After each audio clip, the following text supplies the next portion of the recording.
आज सुधीर भाऊ, काँग्रेसच्या काळामध्ये मग रोजगार हमी असेल, या सगळ्या योजना असतील त्या देशाने स्वीकारल्या, अनेक राज्यांनी स्वीकारल्या. आता आपण बिहारच्या पॉलिसीला नाही, ऐका ऐका ऐका ना.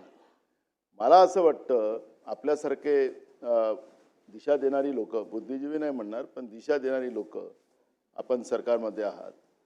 मला असं वाटतं ते तर आमचाच पोरगा आहे, तो तिकडे गेला. पण मी आपल्याला या निमित्तानं सांगतो की बिहारला आम्ही दिशा दिली पाहिजे, अशा पद्धतीचं धोरण.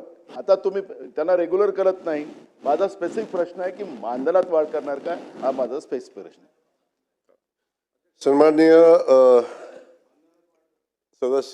ज्येष्ठ सदस्य नाना पटोले साहेबांनी या ठिकाणी भूमिका घेत असताना त्यांनी म्हटलं की आपण आजपर्यंत महाराष्ट्रानं देशाला दिशा दिलेली आहे.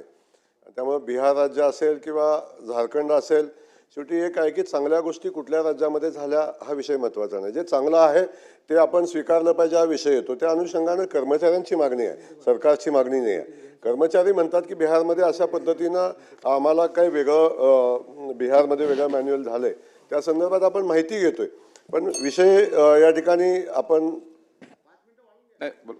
आपण जो मांडलेला आहे तो कर्मचाऱ्यांचा पगार वाढवून देणार का या संदर्भात शासन विचार करत आहे.